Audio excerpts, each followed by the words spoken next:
Hello and welcome to the ScatterVolt channel, and today I have a mystery package, that being a new case for a benchmarking computer that we're gonna build on the channel for all graphics card and CPU reviews going forward.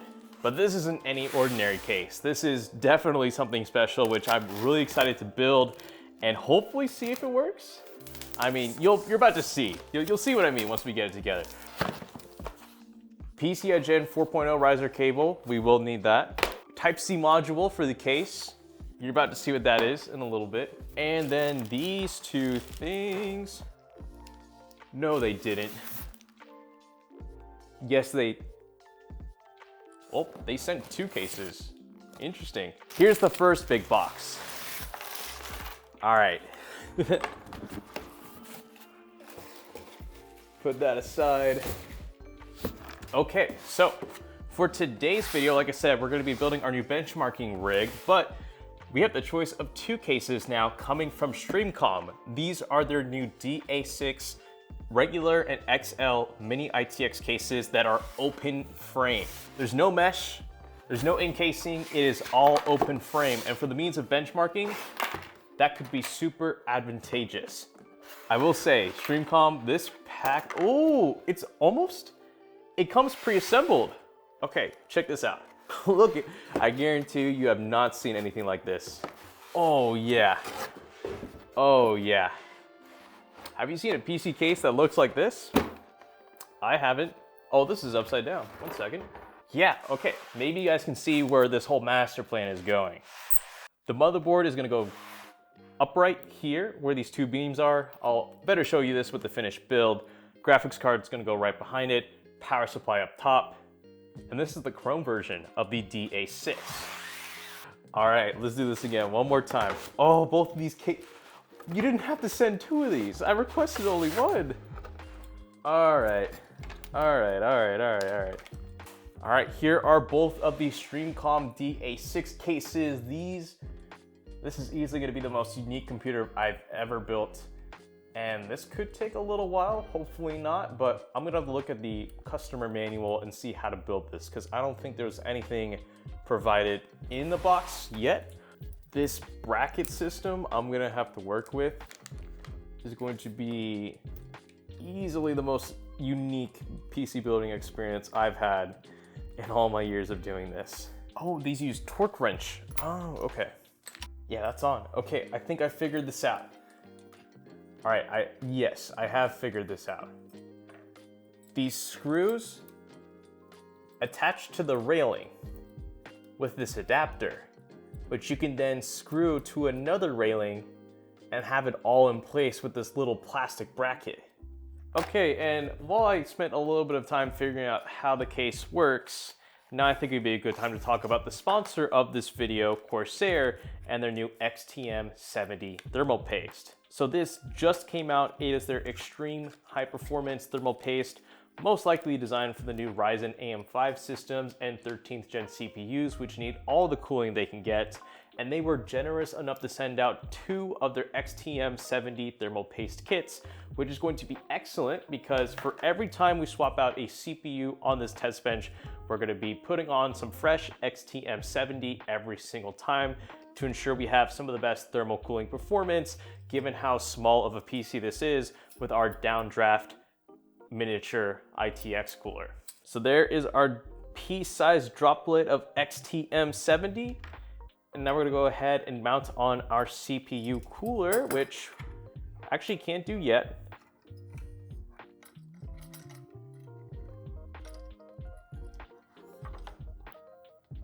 Yeah, this looks a little bit better. Hey, cool. All right, there you have it. Okay, we've got everything we need here on this mini ITX motherboard, and now we're gonna put it in the DA6 XL. Okay, come on, get out of the way. Here we go. Now that is more lined up,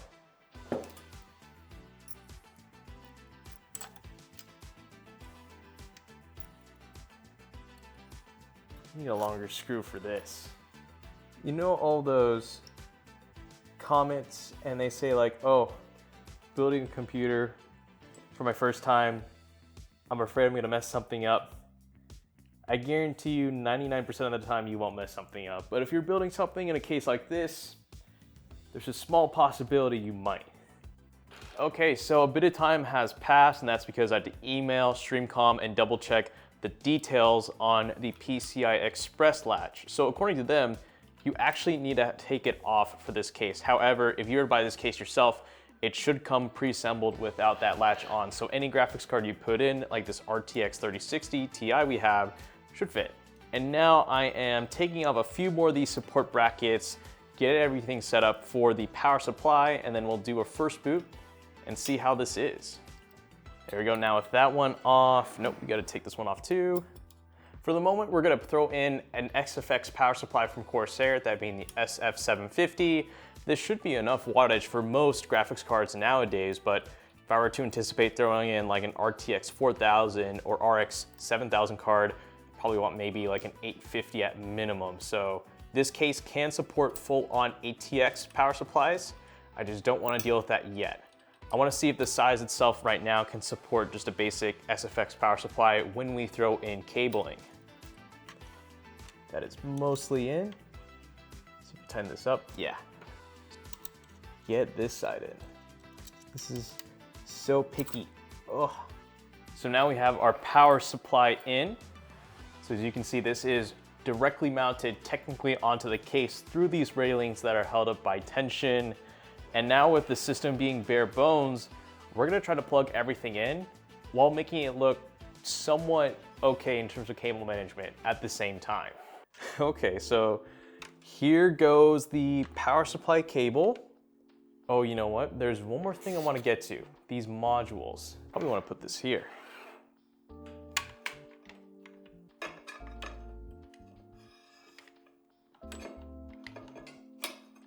Nope, gonna wanna do that the other way.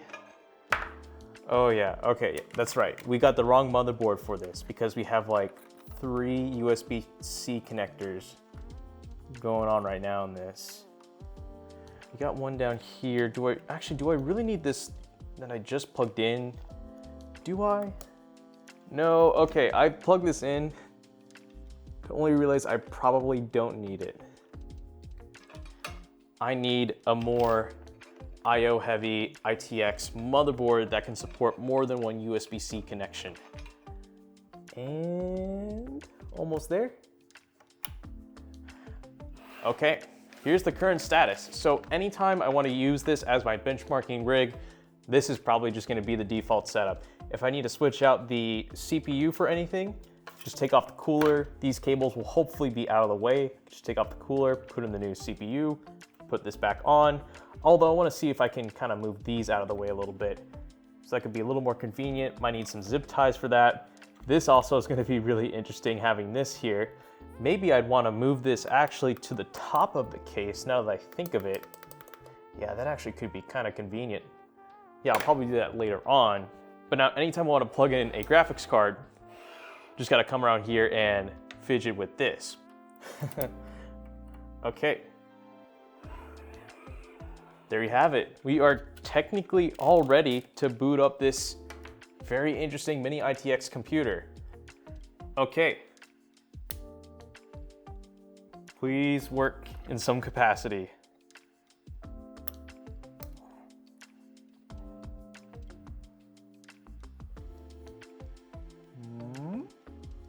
If we can boot up to the BIOS, that'd be epic. That's all I want. Okay, so unfortunately, after some more attempts and kind of tinkering with the computer, we can't get a signal out to the monitor, nor can I even get a beep code from our speaker for any postcode errors. So I'm kind of clueless on what to do from here. I was planning to actually rebuild this benchmarking rig with the new Ryzen 7000 CPU and latest motherboards that can support all the IO this case has to offer. But right now I'm kind of clueless. I'm not sure if it's the graphics card with how well it's plugged into the PCI Express cable extension, because as we know, I had to take off the tab in order it to be installed into the case in the first place.